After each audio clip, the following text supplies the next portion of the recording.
Welcome back po ulit sa aming channel. Nandito tayo sa Kalayaan Avenue sa Taguig City. Nag-update tayo ng BGC.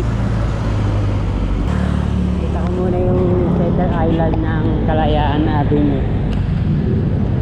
Nalanta na yung mga tinanim na mga palm trees. Nakasarado na yung dito U-turn slot. Sana nakakaliko pa dati dyan. Nakakanan tayo dito sa 8th Avenue. Pwede na gamitin ito.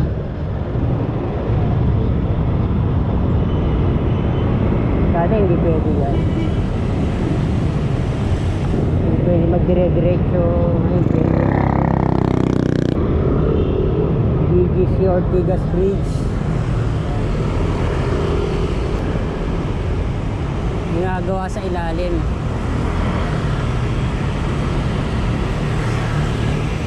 Ito pa sa kanan natin ginagawa. Ano kaya ito? Laki nito.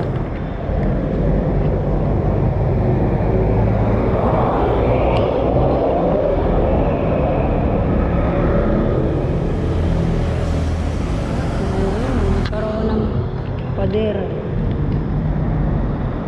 Yeah. Nakakadaan pa ako dati dito. Wala na. Lumiit na. Ito pa. Kita niyo na kaagad yung pagkakaiba ng BGC sa ibang mga kalsada. Ayan, sa mga puno sa gilid. Maganda yung sidewalk, daanan. Ginagawa pa dito ang federal lang, communities. Gumanda lalo.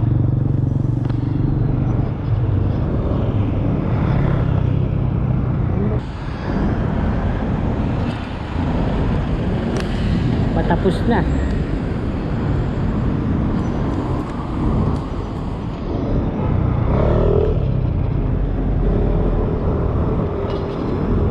Ito na yung Mitsukoshi Mall.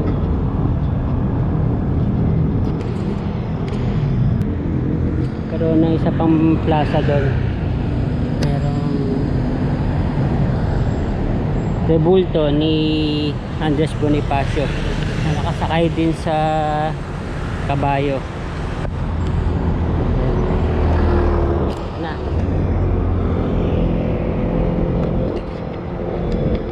Pwede mag-left turn doon. Ito na ang Mitsukoshi Mall.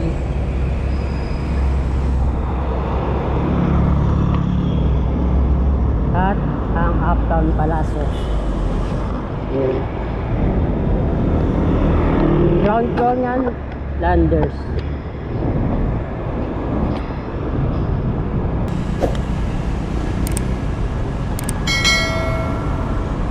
Nawawash out na nga lang asfalto. Ganda. Ayan ang Uptown Palacio.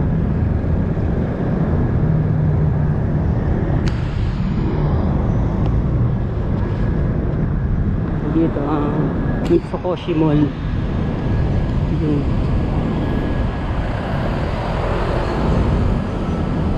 Electric pala dito.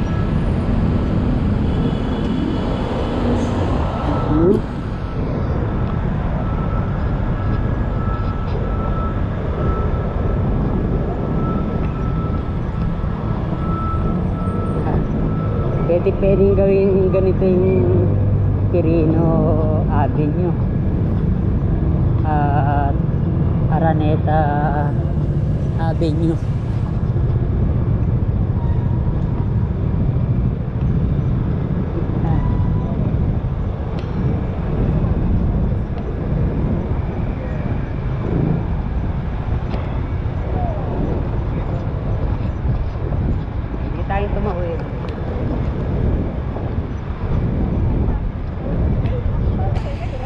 Bumubura na rin pala yung mga pedestrian crossings dito, pedestrian lanes.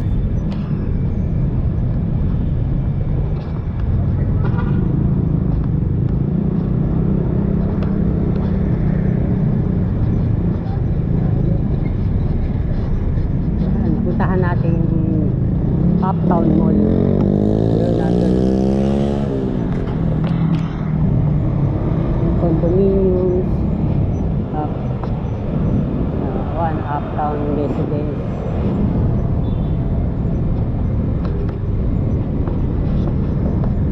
Uptown Parade. Yan mga restaurants. Spa.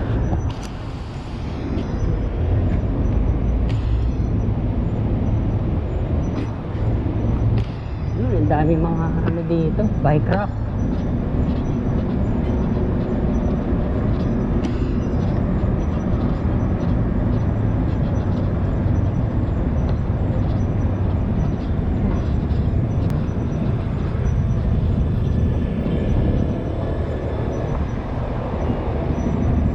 Panalo.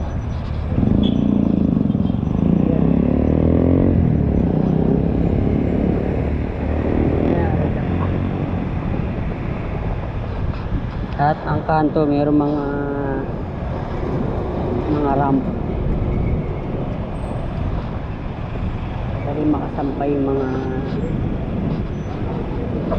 PWDs at mga bisikleta, mga bagahe, mga naka-stroller.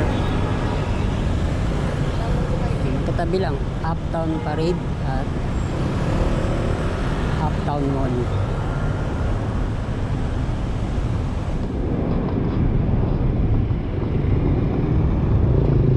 Ito tayong bike o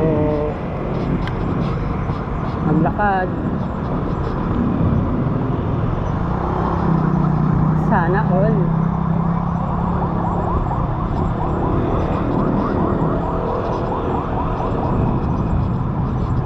Sobrang lapad ng dito, bangketa dito.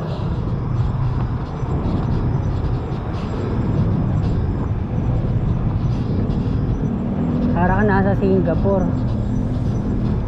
Kaso paglagpas mo ng Kalayaan na Avenue, nag-iiba na. Diba kakakabayan? Ayan. Ayan. Maayos.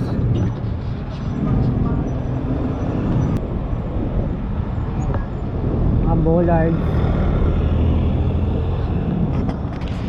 Mas maayos mga ano dito. Mga infrastructure. Pasok tayo dito. Meron na palang ano dito. Lintian Market. Yun, oh. Pet friendly din ang BGC. Pwede dalhin yung aso dito o pusa.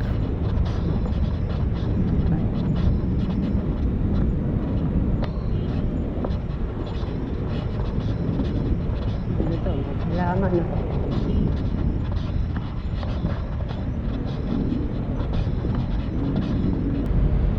Mga estudyante pwede mag-practice sa mga ano dito, mga sayaw, diba? Pwede mag-exercise. Pero mga ganitong lugar sa BGC.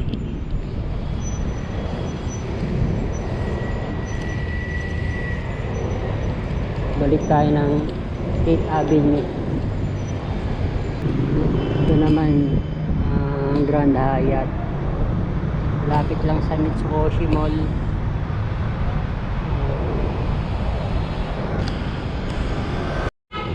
Ayan. Meron pa mga open space sa BGC. Hindi siya talaga puro building. Yung ganyan, makakasip-sip talaga ng ano yan, ng tubig ulan.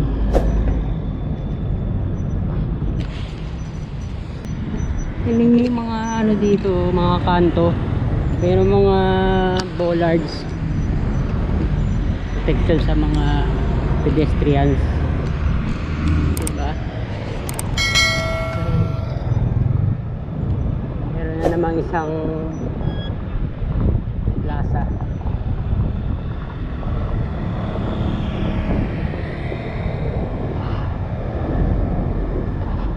Dami ko nakakita mga ano dito, foreigners, mga turista dito na tumira sa BGC.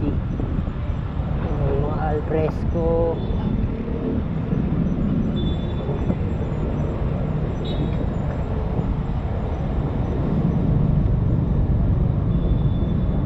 ganda no mga kabayan no.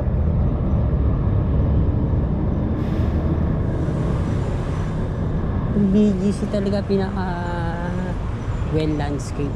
Ang dami mga puno, halaman. Yung bagong electric scooter na punk.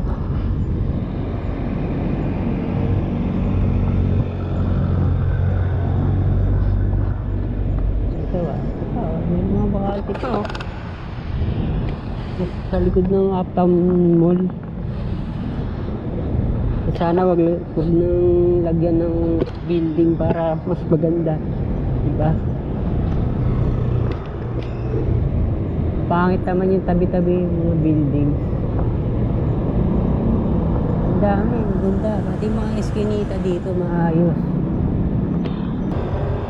Asok tayo.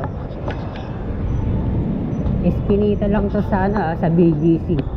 Bayan.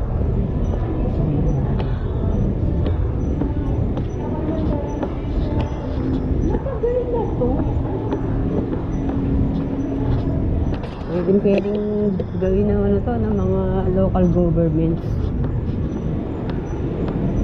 Ang gugustuhin lang kahit mga ano nga dream grades ayos din.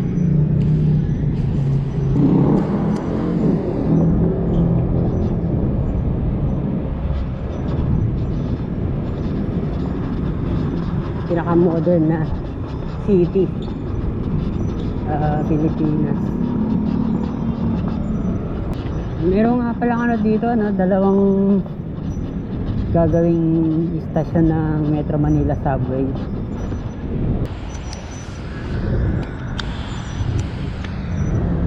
Pantay lang halos yung gutter sa kalsada. Nakabayan. Tupit ano.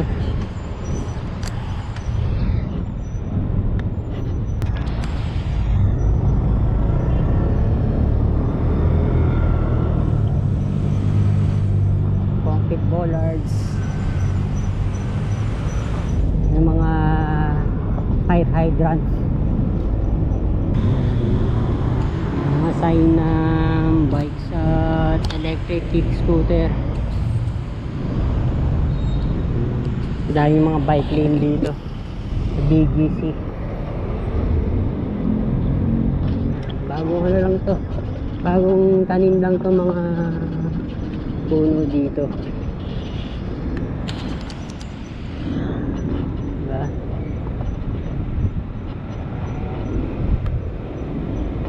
May mga ganito recreational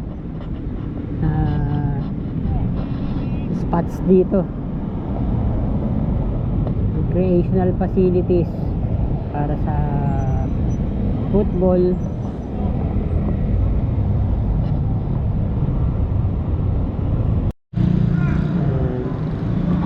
nag-practice. Kakaroon ng mga dito mga drill.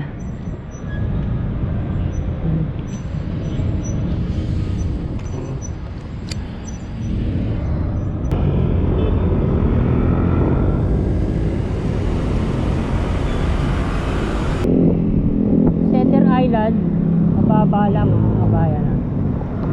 Makikita mo yung mga sasakyan sa kabilang side.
mural.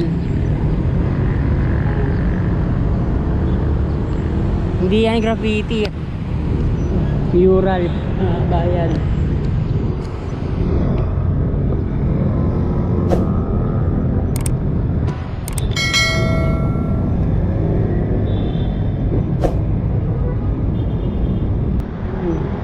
Nilagyan nila ng mga bridge, mga puno.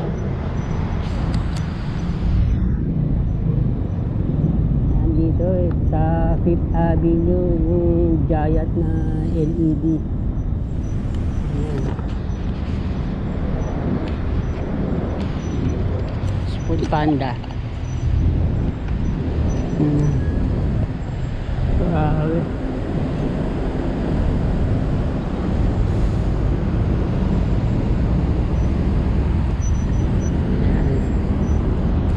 Sinasarado to kapag Sabado sa Linggo, yung 5th Avenue.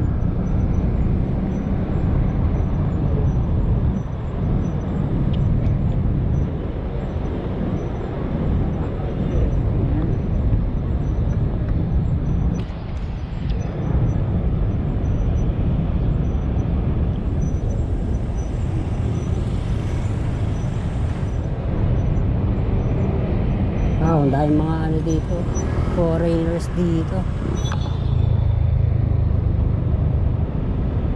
Building sa mga ano, mga bahay, Japan, Singapore, South Korea. Kita man.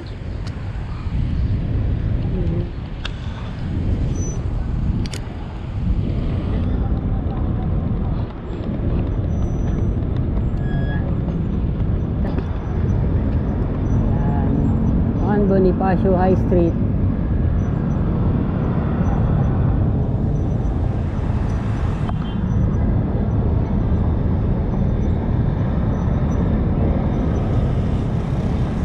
Central Square.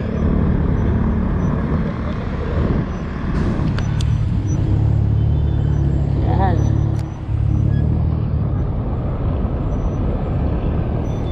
Gumawa sila ng malaking linear park hanggang dun sa ano yan,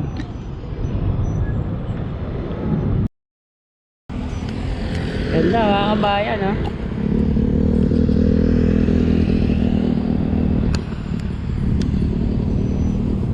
Puntahan naman natin ang Burgos Circle. Nandun yung napakalaking flood control ng BGC.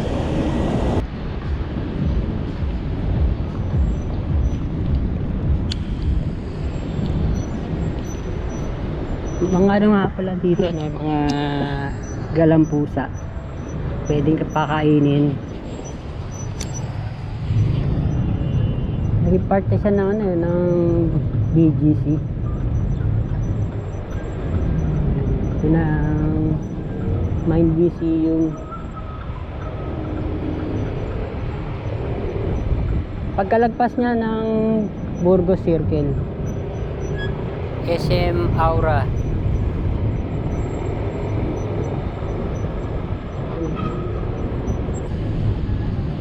Panalo.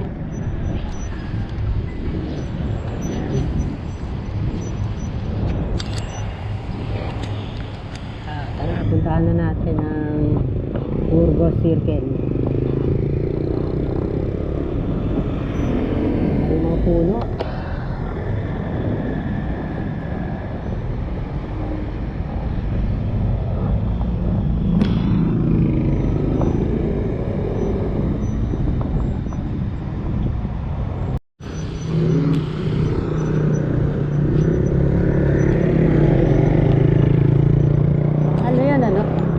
Ng dinosaur.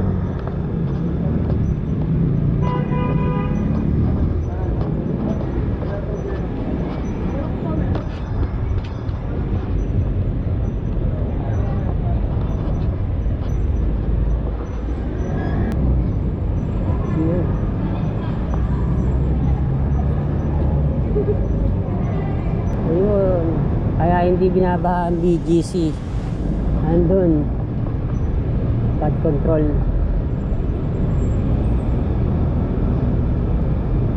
Nasa ilalim yan. Burgos Circle. May sariling BGC bus. Meron mga ano dito, mga humps yung mga pedestrian lanes.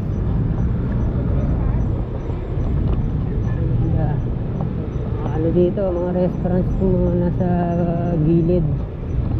Pancake House, Coffee Bean